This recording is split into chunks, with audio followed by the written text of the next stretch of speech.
میں بار بار یہ کہہ رہا ہوں کہ اس وقت ہمیں ڈرانے کے لیے یہ بتایا جا رہا ہے کہ ہم حالات میں ہیں۔ میں نے آپ کے سامنے قرآن مجید کی دو آیتیں پڑھی صرف اس لیے کہ میں آپ کو یہ بتا سکوں کہ قرآن مجید کی روشنی میں اصل حالات کیا ہے۔ ہم جس کو حالات سمجھ رہے ہیں وہ حقیقی معنی میں حالات ہے یا نہیں ہے۔ دیکھیے، سب سے پہلے قرآن مجید نے حضرت ایوب علیہ السلام کا واقعہ بیان فرمایا ہے۔ آپ جانتے ہیں کہ حضرت ایوب علیہ السلام ایک بیماری میں مبتلا تھے۔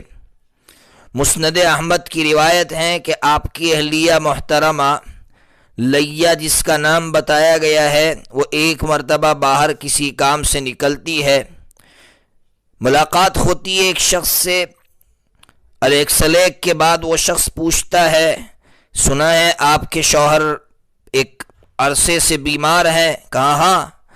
تو اس شخص نے اپنے آپ کو طبیب ظاہر کرتے ہوئے یہ کہا کہ میں ایک نسخہ رکھتا ہوں، اگر آپ چاہیں تو اس نسخے کو اپنے شوہر پر آزما لے، آپ کا شوہر صحت یاب ہو جائے گا۔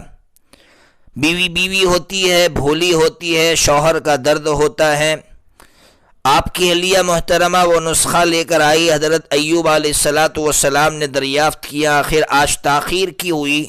تاخیر کی وجہ بتائی کہ ایک شخص ملے تھے اور انہوں نے یہ نسخہ دیا ہے۔ حضرت ایوب علیہ السلام سمجھ گئے کہ وہ شیطان تھا، اس لیے کہ اس نے جو نسخہ دیا تھا وہ شرکیہ نسخہ تھا۔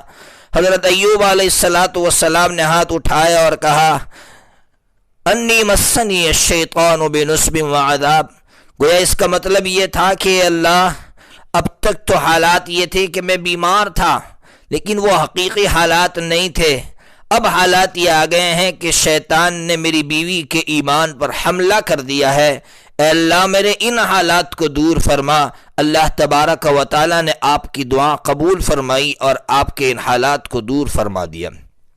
آپ سمجھ سکتے ہیں کہ دو قسم کے حالات تھے، ایک ہے بیماری کا ہونا اور ایک گھر میں اللہ کی ناراضگی کا آنا۔ قرآن مجید نے یہ ثابت کر دیا کہ اصل حالات یہ ہیں کہ ہم اللہ کو ناراض کر رہے ہیں، تو یہ حالات ہیں۔ ہم اللہ کو راضی کر رہے ہیں، پھر چاہے گھر میں بیماریاں ہو، چاہے گھر میں کاروبار ٹھپ پڑا ہوا ہو، کچھ بھی ہو، وہ اصل حالات نہیں ہے۔